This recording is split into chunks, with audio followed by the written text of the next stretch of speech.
Exercise 7. Koala. Listen to the talk and write down the missing information in the notes below. Good morning, everyone. In today's lecture, I want to look at one of Australia's famous and most loved animals, the koala. The koala is the Australian teddy bear and is the largest member of the phalangers family. The koala looks like a teddy bear.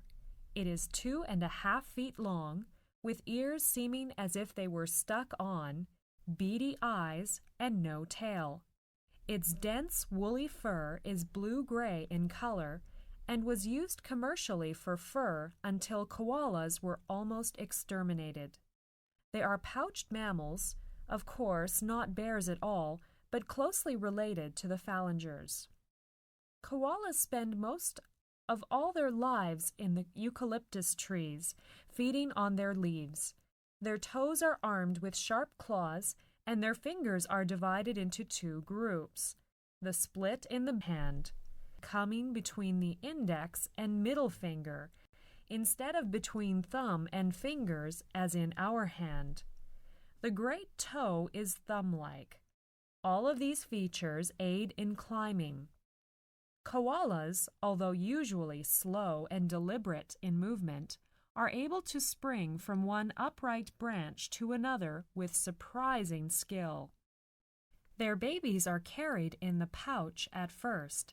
Then it clings to the fur of the mother's back, riding piggyback until it is almost as large as the mother. Koalas become quite tame, and they are great attractions at the various Australian zoos and parks. Exercise 8. Stamp collecting. Listen to the talk and write down the missing information in the notes below. The collecting of postage stamps is a hobby that interests people of all ages and all walks of life. It has countless followers in every land. There are over 2 million stamp collectors in the United States and Canada, and among these are a great many boys and girls. The most valuable stamp in the world is the 1-cent British Guiana magenta of 1856. Only one copy is known to exist. It is valued at about $50,000. There are other stamps worth several $1,000s, while many others are valued at hundreds of dollars. Yet most stamps are not expensive. There are hundreds of stamps worth a few dollars, and many more hundreds that you may buy for a few cents. So you see that stamp collecting is not merely a rich man's hobby. Each stamp collector finds his own stamps fascinating, no matter how much or how little money he spends on them. The reason is that there is always a story behind postage stamps. The countries of the world use them as a means of telling the world about their industries, their culture, their great men. They also use stamps to celebrate important events in their history. So, while a stamp collector is enjoying his hobby, he is also storing up knowledge about all kinds of things from every corner of the globe. Usually, a beginner collects everything that comes his way. This is the best method, as in this way he will become acquainted with a wide variety of stamps. Later on, he may decide to specialize in certain kinds. But unless he has already collected all sorts of postage stamps, he will not have enough general information about his hobby to enjoy it to the full.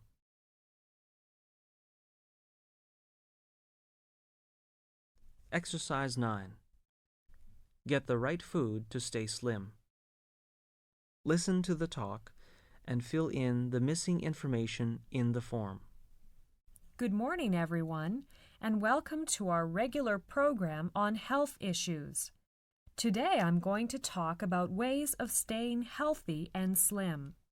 You know, some people seem to eat to stay alive, while for others eating is a hobby. Do you enjoy your food? Are you careful about what you eat, or do you eat what you enjoy? Here is a very simple way to choose the foods that will keep you slim and in shape and feeling great. And you don't have to count calories.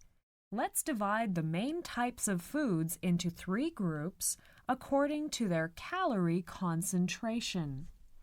First, we will use red for food that is high in calories. Secondly, we'll use yellow for food that is medium in calories. Then, we will use the green color for the food that is low in calories. Now, let's look at the red group. You will find sugar, chocolate, cakes, puddings, honey, jam, cream, butter, chips, peanuts, and soft drinks. Because these foods are high in calories, you should stop and think before you eat them. In fact, you should try to avoid them as much as possible. Moving on to the yellow group, you will find fatty meats, sausages, liver, eggs, milk, cheese, nuts, wine, beer, and salt. When you eat these kinds of food, you should be careful and not eat too much of them. Then we come to the last group, the green one. This group includes fresh fruit, salads, vegetables, seafood, yogurt, skimmed milk, bread, low-calorie soft drinks, tea, and water. When you eat these foods, you can go ahead and eat lots of them. You should use these 3 groups to discover a sensible balance that suits you. Remember, it is easier to stay slim than to lose weight once you have put it on. A little care choosing what you eat and enough regular exercise will go a long way to get you feeling great. Exercise 10. Our body systems.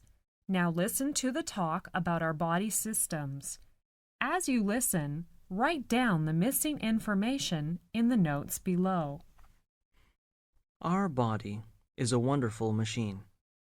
It has more parts and can do more types of work than any machine in the world.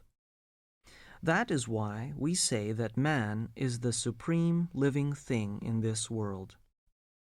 Well, now let's have a look at our body systems. I'm going to go through them quickly, and then we will have a look at them in detail. Our bodies are made up of several parts: the head, neck, trunk, arms, and legs. These parts are held together by a framework called the skeleton. The skeleton is made up of bones, and it gives the body its shape and form. Bones not only support our bodies, but also help to protect important organs.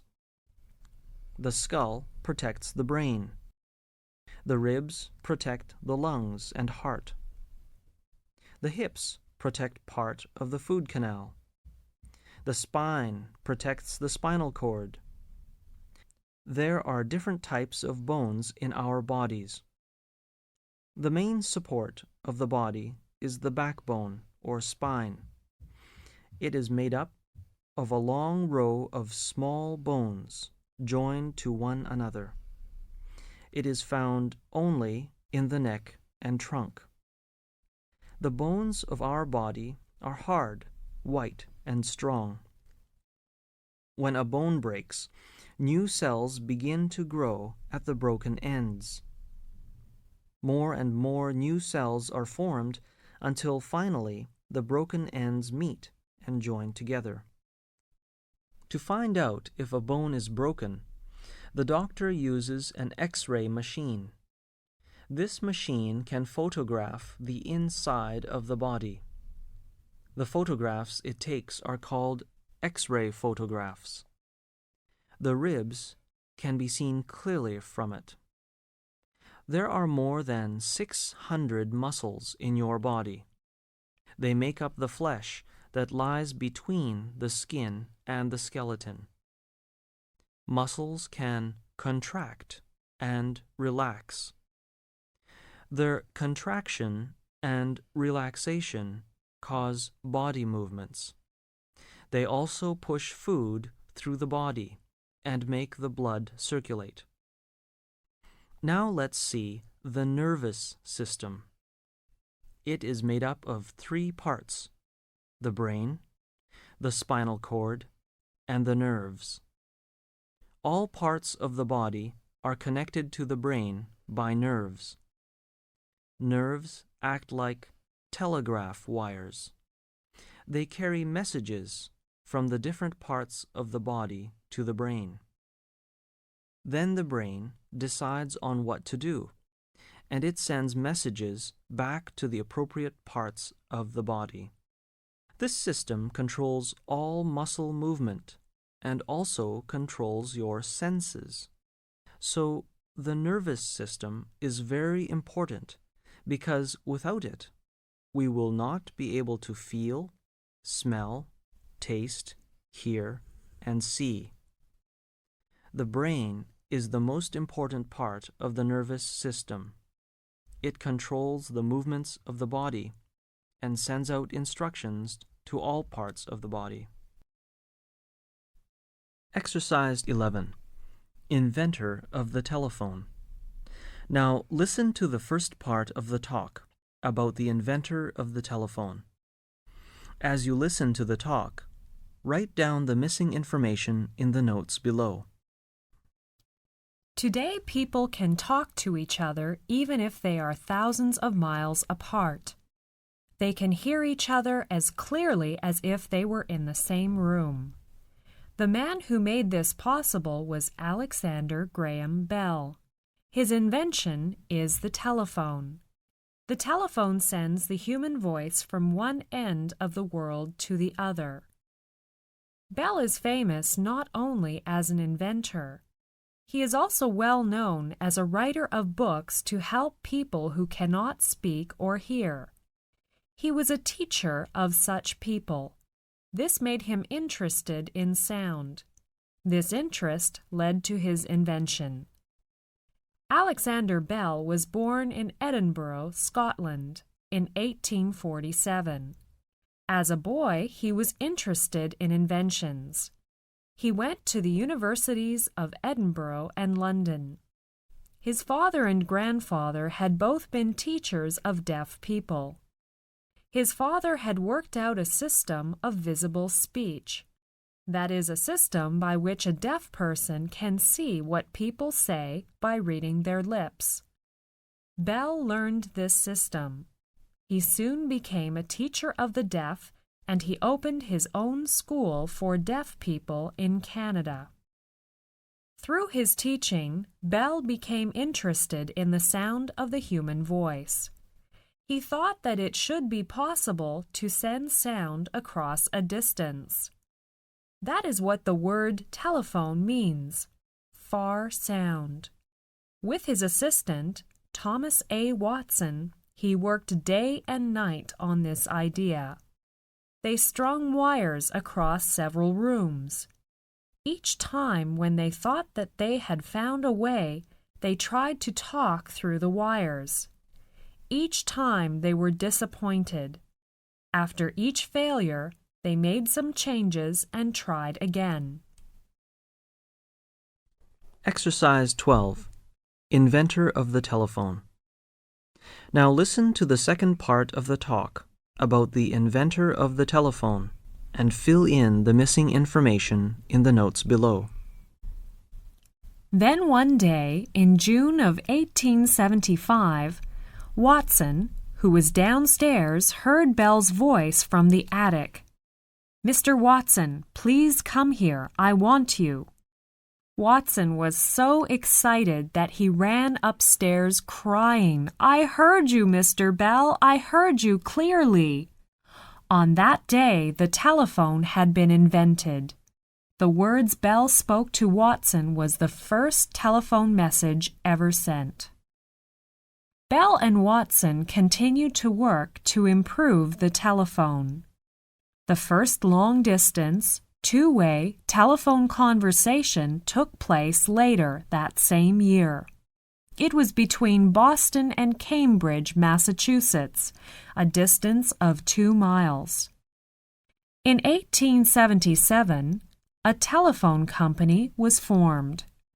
The first telephone exchange was opened the next year in New Haven, Connecticut. It had 8 lines and 21 telephones. From that time, telephone systems grew fast.